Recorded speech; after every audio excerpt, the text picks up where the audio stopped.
Dr. Arthur Kinney. For those of you who don't know, Dr. Kinney is a professor of English at UMass, also an adjunct professor of English at NYU, but perhaps most importantly, he's the director of the Massachusetts Center for Renaissance Studies. And I highly urge you to attend if you haven't visited it. It's really a very, very lovely place. Dr. Kinney, in addition, is the editor of the English Literary Renaissance and the author of numerous books, articles, reviews. He's been a senior fellow at Huntington Library and the Folger Shakespeare Library. He's taught at Yale, at Clark, and at the University of Liverpool. And I decided I would just stop there so that you could listen to him rather than listen to me. So without any further ado, Dr. Kinney. It's a real treat to be here, to at last be a truly active participant in the academic partnership between Greenfield Community College and the University campus at Amherst, which I know we're all trying to foster. The recent film, Shakespeare in Love, mistakenly thought to be plagiarized by its scriptwriters in large part from a novel named No Bed for Bacon, published in England in the early 1940s. The scriptwriters merely substituting Marlowe for Bacon in the film, is an accurate portrayal of Shakespeare's theater in many respects. Whatever we may think of Shakespeare's poetry or Shakespeare's ability as a dramatist, he was also in a fiercely competitive business, which churned out one play after another, rival companies hoping to corner the market with an appealing play, an established actor like Richard Burbage or Edward Allen, or perhaps a recognizable playwright like Christopher Marlowe or William Shakespeare, John Webster, or Ben Jonson. The great infection of plague, or orders from the Privy Council of the Queen, could stop a play or close the theaters without any warning, forcing actors onto the road to play in the towns and villages around London or to the west and north. And Puritan critics and the aldermen of London, who distrusted the large and noisy and sometimes rebellious crowds of plays, could also attempt to shut theaters down. At the same time, actors worked industriously, rehearsing one play in the morning, staging that or another in the afternoon, and perhaps looking over their parts for a third in the evening. They played in repertory and often did as many as 4 or 5 different shows in the same week. Plays staged only once or repeatedly, but usually no more than 4 or 5 times, as long as they could draw an audience and pay for themselves. The idea that Shakespeare might draw on his own experience, such as falling in love with a woman his social class prohibited him to marry, for instance, or using the name of Viola and a woman sailing to a new land to craft Romeo and Juliet on the one hand or Twelfth Night on the other, is very much a part of Shakespeare's time and Shakespeare's theater too. But we also now know, from an astonishingly increased use of archival matter in recent years, that none of his plays strayed very far from the social, political, and religious elements that were the hot issues in his culture. Romeo and Juliet, for instance, set safely in Verona, should the censors want to accuse him of libelous or treasonous comments on England, seems to be an attack on the rigidity of social class and the father's sole right to determine who should marry his daughter, where often the richest suitor, as here in the case of Paris, is the one chosen regardless of his daughter's interests or desires. Romeo and Juliet is also an indirect attack on Queen Elizabeth. For Prince Aeschylus, in continually postponing any showdown between the Capulets and Montagues, manages to keep affairs bubbling, so that his governance is assured, much as Elizabeth liked to keep England's relations with Spain, or more importantly France and the Low Countries, the Netherlands, also unstable and unsettled. And Romeo and Juliet also provides commentary on the church as well as on the state. Friar Lawrence, in his very first appearance, tells us that herbs and plants die in order to be reborn, and that all living things are liable to death. But he seems to forget this in his zeal to establish a peace between the Capulets and the Montagues that the prince is unable to provide. So doing, he leaves behind the role of friar and assumes without any warrant at all the role of the prince himself. He steps from the sacred into the secular world. But then he's not always reliable as a friar either. He gives Romeo bad advice. He marries the young couple in an improper ceremony without witnesses at hand or banns announced before. And in determining their fates, by sending Romeo off to Mantua and giving Juliet a potion that will cause her to appear dead, he plays with the very lives of those who confess to him their deepest and most ardent needs. From Plan Prince He goes on to play God, making the friar the villain of the play and a coward at the end of it to boot was an easy task for Shakespeare, since Elizabeth I had outlawed Catholicism in 1558, the moment she came to the throne. And since Jesuits and residual Catholics were being rooted out as suspected traitors willing to unseat the Queen to replace her with a Catholic on the throne of England. But with Romeo innocent at the guidance of the friar, and Juliet left alone after the indecent counsel of her nurse, Shakespeare is also questioning the ability of the conscience alone to be able to make wise decisions under pressure. And that was a Puritan belief, not Catholic. Romeo and Juliet then raised crucial questions about state and church practices in Shakespeare's own England. Just as Shakespeare in Love exposes the ugly business practices of the Elizabethan theater, so Shakespeare's Romeo and Juliet raises fundamental questions about the world it plays in and plays to. We can get some distance now on Shakespeare's theater if we realize at the outset that it grew directly out of church drama and church liturgy. There were three major kinds of church drama. One was that of mystery cycles, named mystery because they were presented on Corpus Christi Day in every village and town and city of England by the mysteries or craftsmen's guilds, to celebrate religion on the one hand, and to show the importance to English life of their own crafts on the other. These plays traced in 24 or 36 episodes the whole biblical history of man, from God's creation of the world to the Last Judgment. The joiners reveled in presenting the story of Noah building his ark. The fishmongers staged Jesus distributing the fishes and the loaves. The church promoted such drama because it brought the Bible alive. And it was alive because its audiences could witness the events in the Bible, and so give them a kind of authenticity. And alive because the plays were staged by their own fellow townspeople and neighbors. Think of the effect of celebrating a holiday, watching the Bible unfold before you, and a man you knew playing Moses, or the next door woman playing the Virgin Mary, or a boy that you knew at school playing Jesus. And as the actors changed from year to year, you might have a chance at that part too. The Bible became a living thing. A second kind of church play was called a moral or allegory, which named characters allegorically and acted out the fall and redemption of man. Every man, tempted by the devil and saved by the counsel of a man called Good Deeds, is the best-known example. And it served the Protestant church, for every man eventually has to locate his conscience and save himself. The play became a staple kind of theater, overcoming in popularity the Catholicism of the earlier mystery plays. Still a third type was the enactment of saints' lives, tracing the actions of a person whose deeds merited sainthood. This inheritance for the theater is well and alive and at the root of many of Shakespeare's plays of Shakespeare's time. The mystery cycle lies behind the fall and redemption of Shakespeare's romances, Cymbeline, Pericles, A Winter's Tale, Twelfth Night even, as well as certain forms of romance we find in, say, Measure for Measure, or Much Ado About Nothing. And some characters in the mystery cycle, such as Noah's shrewish wife, a favorite comic role of a woman who refuses to go aboard her husband's ship, is a basis for Kate and Petruchio's difficulty with her in The Taming of the Shrew. Or, in the New Testament, St. Paul's need to learn how to forgive sinners lies just behind Prospero in The Tempest, and the Duke and Isabella in Measure for Measure. As for allegory, a whole nation trained to see allegory in plays that were themselves not allegorical would be quick to see that gluttony and lechery are what Falstaff really represents, not merely in the Henry plays, but also in the Merry Wives of Windsor. And there's no better restaging of the devil, or vice, attacking an innocent man who can nevertheless be tempted than Iago when he tempts Othello. As for the saints' lives, Shakespeare makes a special point of recalling them in the lines he gives to Richard II or Henry V, as he makes them secularized saints of English national history. But then Shakespeare grew up on church drama.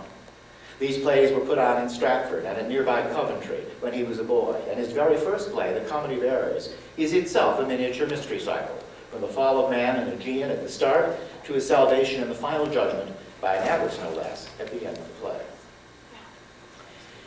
This church background to Shakespeare's theater and to his plays needs emphasizing because it is the foundation for all the plays of his time, including his own, which consistently deal with moral choices and moral conflicts, tests and trials, even as they demonstrate how political events or religious conflicts or social beliefs and practices affect playgoers.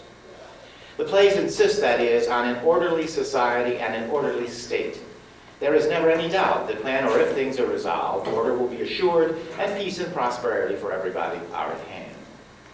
Even the playhouses reinforce this set of ideas as commonplace to the Elizabethans and as unquestioned as, say, the Pledge of Allegiance to the flag of the United States might be for us. The playhouse, Shakespeare's was even called the Globe, is their Christian world in miniature. The plays are enacted on a stage representing Earth. In it is a trapdoor where devils may, as in Dr. Faustus, or witches, as in Macbeth, tempt the characters back down to hell. And the roof over the stage is upheld by the pillars of the world and painted with the moon and stars to represent the heavens. Such a fixed physical space, with hell, earth, and heaven, in some ways forced every action on stage against the allegorical background from drama's Christian ancestry. As for the audience, they too stood on the ground before the stage for a penny, the poor thus looking up at their betters on the stage.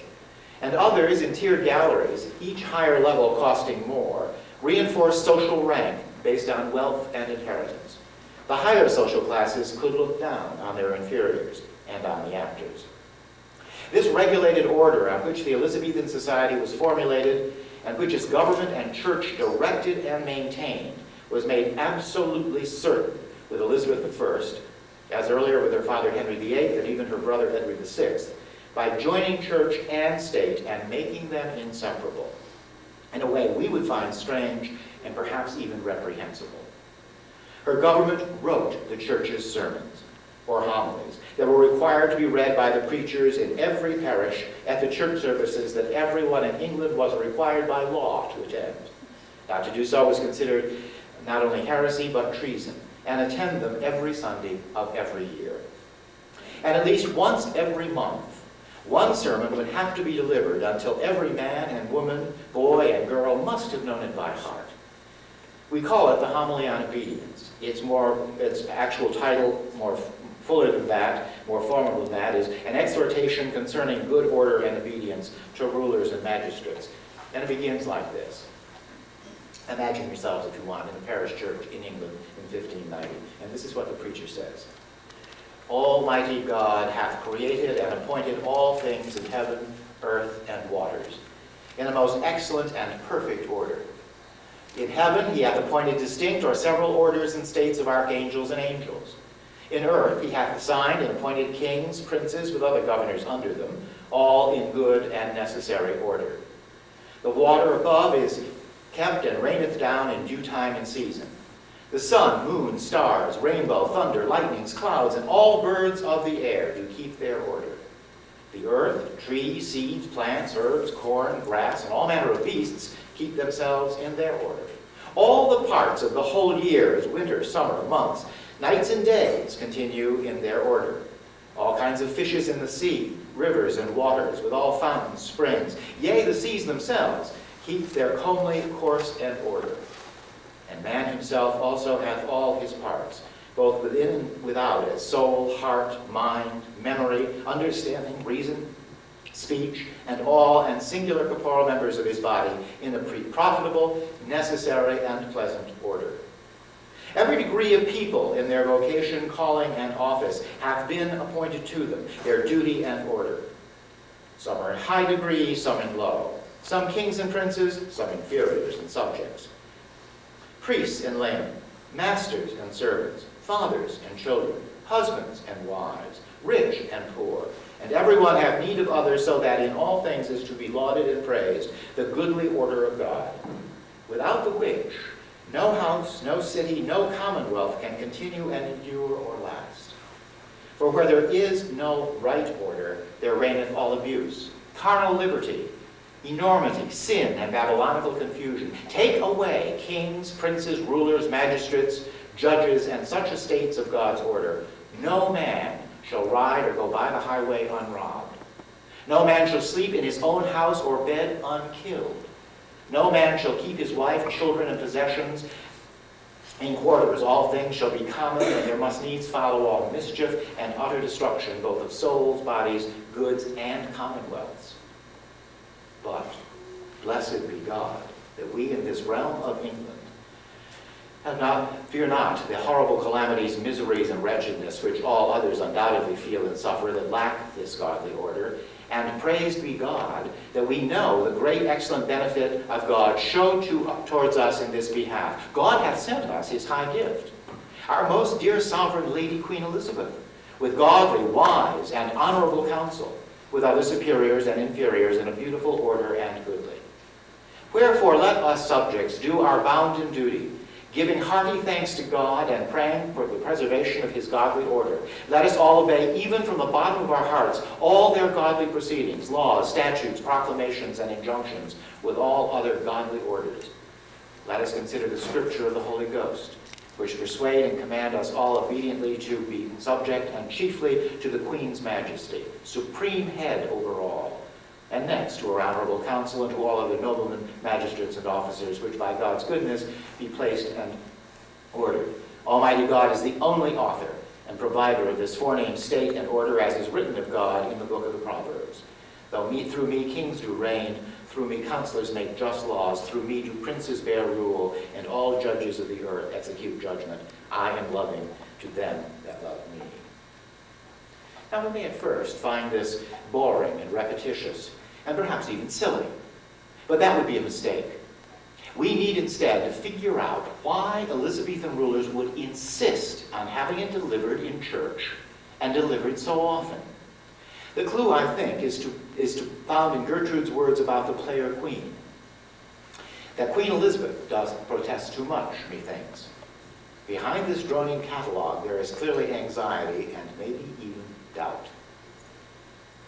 And why not? Just behind this sermon, and just behind all of Shakespeare's plays, was surely the most turbulent century England had known, where every phase of life had undergone revolutionary change, and nothing at all anymore seemed certain.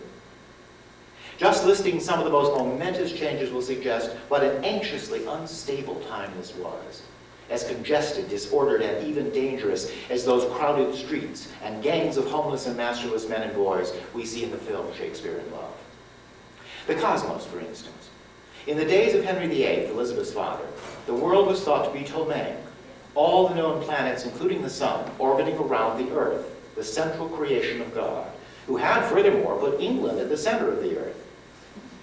But by 1560, as Elizabeth came to the throne, Copernicus was proving throughout Europe that the sun was the center of the universe, and that all the planets, including the earth, were merely ancillary.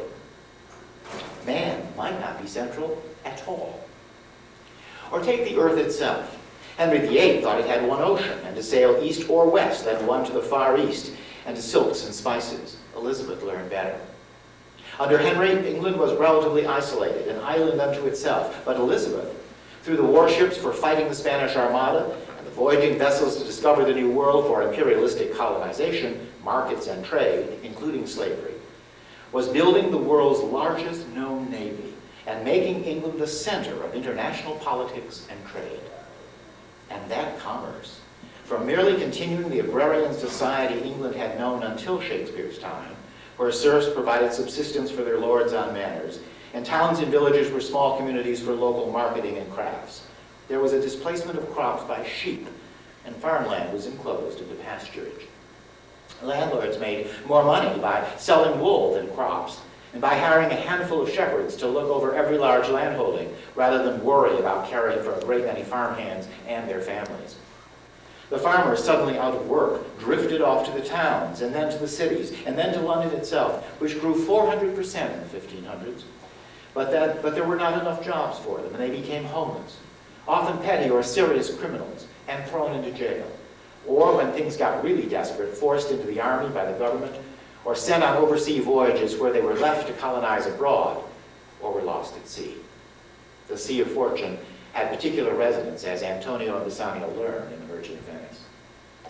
Back home in London, the wool was exported to be turned into fine cloth in the Netherlands, and then returned to home factories in the English villages to be made into finished goods.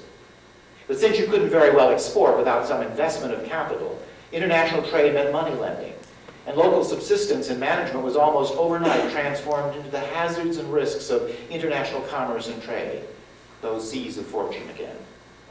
The government was changing, II. Henry VIII rarely called his counselors together, but ran the country autocratically and declared himself the absolute head of church and state. Parliament was called more frequently by Elizabeth to raise money for trade and overseas exploration, as well as for military expansion and elementary poor relief. And the House of Commons, realizing they were disproportionately taxed, began to rise in protest against the House of Lords and the Queen, who wanted to enforce their superior social status. Commons, in fact, openly rebelled in 1601 and told the Queen they would no longer pay the taxes she demanded, and perhaps even more astonishingly, she excused them. It was the beginning of a poor treasury and income for the monarch, and the first seeds of what would become the Civil War. There was, of course, the matter of church as well as state. When Henry VIII declared himself the head of the Church of England, displacing the Pope, he opened the doors to Protestantism, which, unlike the ritualistic and regulated Catholic Church, preached that every man should obey his own conscience, even, said the Scotsman John Knox, before the king or the queen, fragmenting all of society potentially into individualized self-interests. And this was further encouraged by increasing literacy, where perhaps 5% could read and write under Henry VIII, but more than half could under Elizabeth. And able to read and write, men and women and children too could read what they wanted, and books of all persuasions, like plays, flourished. Those trained in grammar schools, up to 1/3 to 1/2 of the male population, were now for the first time learning and practicing classical rhetoric, where speeches and debates were designed to convince others whether the speaker was right or wrong, moral or immoral. What mattered was victory. We get an example of a classroom speech when Mercutio talks of Queen Mab to explain the frivolity of dreams, or of any change at all, warning Romeo to pay no attention to Juliet. And we have an example of a debate when Brutus and then Antony addressed the citizens of Rome concerning the assassination of Julius Caesar. Brutus there has learned dry Ciceronian rhetoric, which taught that reason alone would win a debate.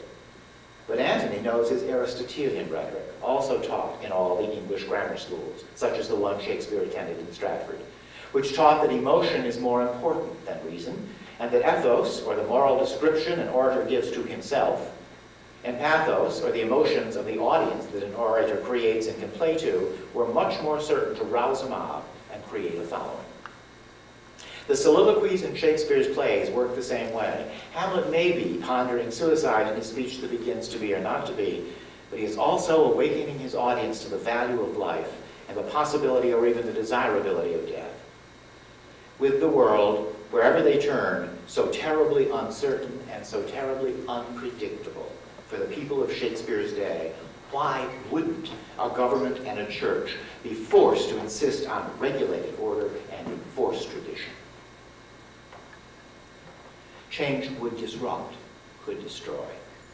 The civil wars in Shakespeare's history plays kept proving that.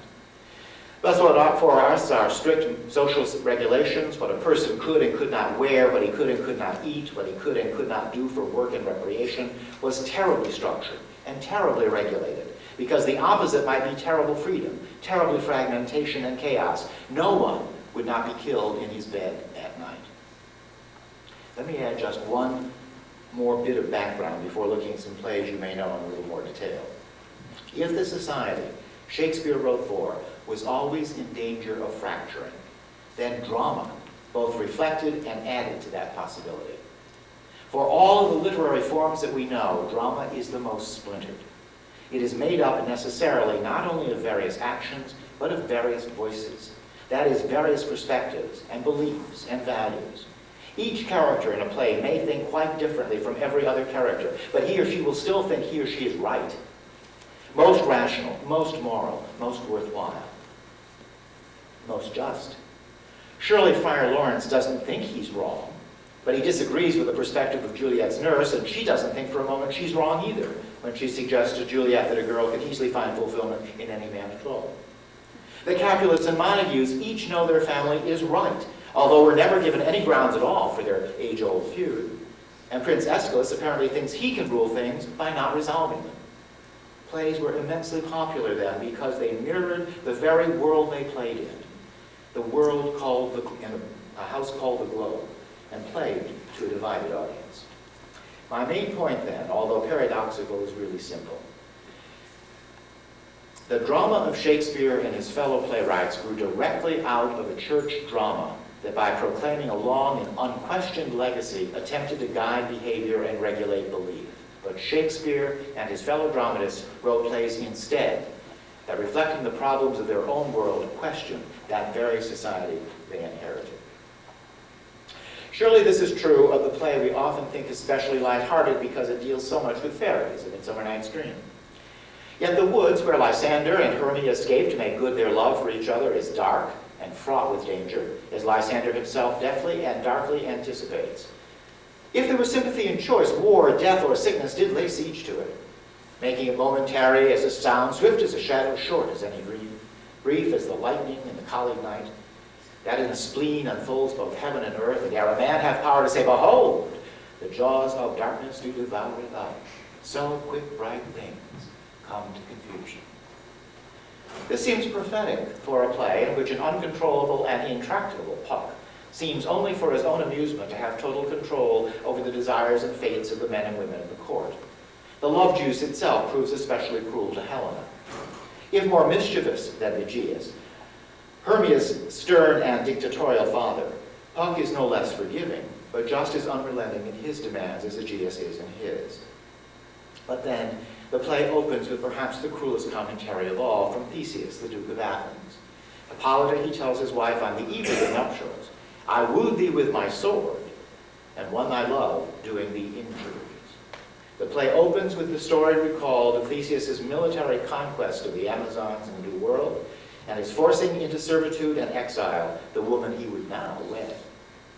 His sense of imperialistic conquest and control is emphasized in a quarrel just 2 scenes later with the king and queen of fairies. For just as Theseus stole Hippolyta, Titania imperiously keeps the Indian changeling boy from Oberon.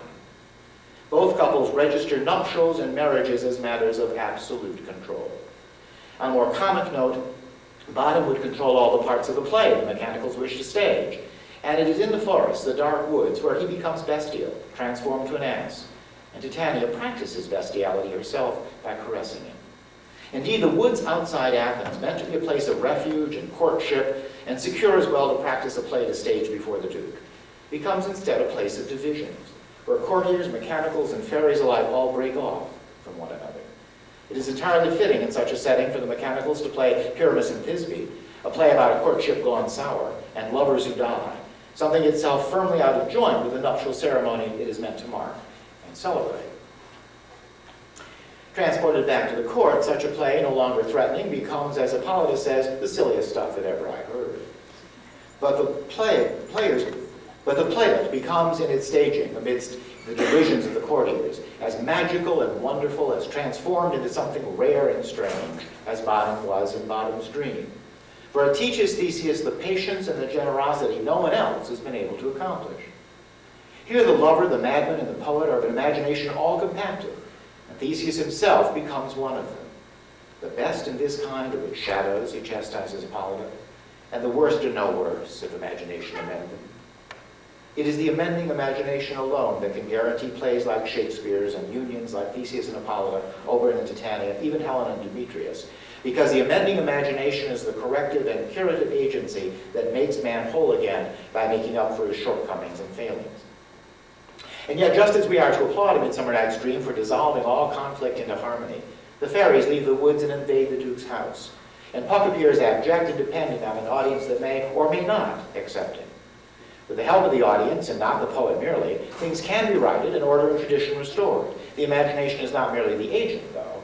It's also the gift freely given that dismisses imperialism and control for a new meeting of minds and purposes. A Midsummer Night's Dream, then, is Shakespeare's tribute to poetry as an antidote to a divided society, or a regulated society champing at the bit for liberty. It comes to question the oppressiveness of the regulated society, as other plays about the release from constriction will, Love's Labour's Lost, for instance, or As You Like It, or Twelfth Night. Another romantic comedy of the same period, The Merchant of Venice, is less able to smooth over its potential fractures. Shylock the Jew stands as a condemnation of a capitalism that results in bondage, an embodiment in his presence, as Portia's father is in his absence, of those that would hold others hostage to fortune. I suspect it is finally impossible for us now to read The Merchant successfully after our knowledge of the Holocaust. We tend to look sympathetically on a man who is fallibly human like the rest of us. I am a Jew, have not a Jew eyes, have not a Jew hands, organs, dimensions, senses, affections, passions. If you prick us, do we not bleed? Moreover, Shakespeare would have known of a London ghetto earlier times, still called in his day the Old Jewry. And he may have been aware, given the portrayal of Tubal, that the Jews were tribally and family oriented. And he may have understood how important the child was to a Jewish family, especially a daughter, who would pass on the Jewish inheritance she had been given by her mother. Indeed, his greatest despair comes not from Jessica's theft of his property, but of her irreverence for the marriage ring his wife Leah gave to him. Yet for Shakespeare's society, the Jew was the outsider, whose practice of usury was heretical and blasphemous. You cannot breed with coins. And who through the ages was thought to be demonic, guilty of witchcraft and cannibalism, ritual murder and deicide, well poisoning, and even perhaps the Black Plague. Those were all myths that were alive in Shakespeare's time. The English mystery plays on which Shakespeare and his fellow men were reared pictures the Jews with hooves, horns, tails, talons, goat's beards. Thought them black-skinned, long-nosed, red-haired, bad-smelling. And the plays persistently saw the Jew as spiritually blind and so consequently cruel and vengeful toward Jesus. The other characters in Merchant of Venice make a chorus of such accusations. Antonio notes that the devil himself can cite scripture for his purpose, referring to the tale of Laban and his sheep. Lancelot Gobbo tells us the Jew is the very devil incarnation, and Jessica reports that our house is hell. Scraping his knife to sharpen it at the trial scene in Act 4, Shylock shows the unmitigated desire for revenge that characterizes the primitive sense of justice in the Old Testament, where belief centers on an eye for an eye, a tooth for a tooth, and dismisses Portia's plea for mercy and charity and grace. Such matters are further underscored when Antonio's surety ship to Shylock for Bassanio follows its prototype in Christ, who ransomed his soul to the devil for all mankind. But here Shakespeare is not only calling attention to religious and social ideas of his time, but in the case of the exiled and defeated Shylock, he may have had in mind a particular person named Rodrigo Lopez, a Portuguese Jewish doctor who was the personal physician to the queen, who was accused of being treacherous, as all Jews were thought to be, brought to court for attempting to poison the queen, it was said, and publicly hanged, drawn, and quartered in 1594, 1 or 2 years before the Merchant of Venice. Purging Venice of Shylock, then, was like purging London and England of Lopez, in order to restore the safety and integrity of the body social and the body politic. Such an act of appropriation, however, in which the Venetians and the English both practice cruelty and revenge, raises serious questions about the practices of justice, the use of law and punishment, and the vulnerability of both merchant and monarch, not to say stressing the corrosive effects of capitalist commerce. Which is the merchant here, and which the Jew, says Portia, entering the courtroom as Balthazar, and this may indeed be a resonant question for us throughout the play. If so, Shakespeare is not using drama only to reflect and comment on its own social world, but to interrogate its very foundations.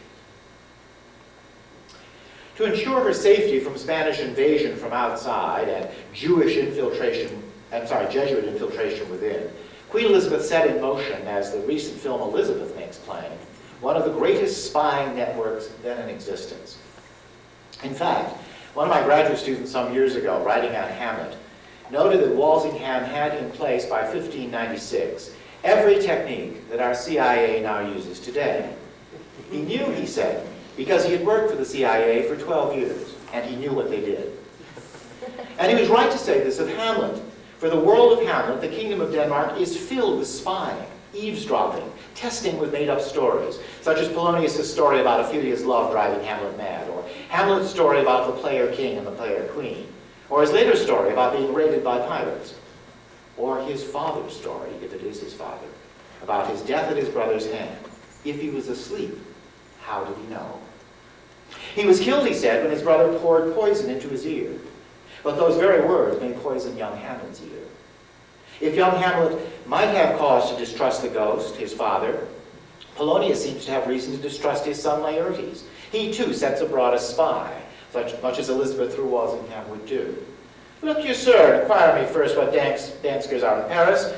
how and who, what means and where they keep, what company, at what expense, and finding by this encompassment and drift of question that they do know my son, come you more nearer than your particular demands will touch it. Take you as 'twere some distant knowledge of him, as thus, I know his father and his friends, and in part him. You mark this of Rinaldo? And in part him, but you may say, not well.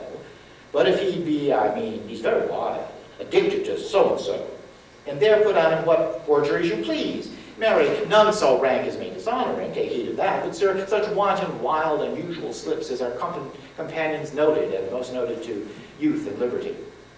Rinaldo asks, as gaming, my lord? And Polonius replies, aye, or drinking, fencing, swearing, quarreling, or drabbing, that is whoring. You may go so far.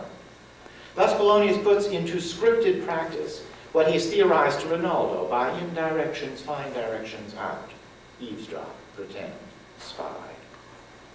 But if words are only counters to test others and not necessarily true at all, what are we to make of Gertrude's story of Ophelia's death? Are we really meant to think she stood by watching the girl drown and did nothing at all except quietly observe it? If young Hamlet learns to distrust in such a world, the ghost may be his father, but he also may be the devil in his father's armor, then what can he possibly be thinking when he asks Horatio at the end to absent himself from Felicity a while? Not, I think, the thought we give to our best friend. And to spend the time telling Hamlet's tale, excusing him, making him a hero, one would guess. And what are we to make of his giving his dying voice to the election of Fortinbras as his successor? The son of his father's enemy, and the other young prince now invading Denmark, rather than being elected governor on his entry. On the one hand, Shakespeare's play of Hamlet may be his investigation of the needs and costs of a world of spies and spying. It may be meant to call attention to a queen unsure of herself and the stability of her rule. Or in giving Denmark over to the militant Fortinbras, Shakespeare may be advocating forceful rule in a time of intrigue and treachery. Whatever the play would have meant to a playgoer at the Globe, whichever of these alternatives he might take up, it is the warrant of his amending imagination. The play itself is interrogatory.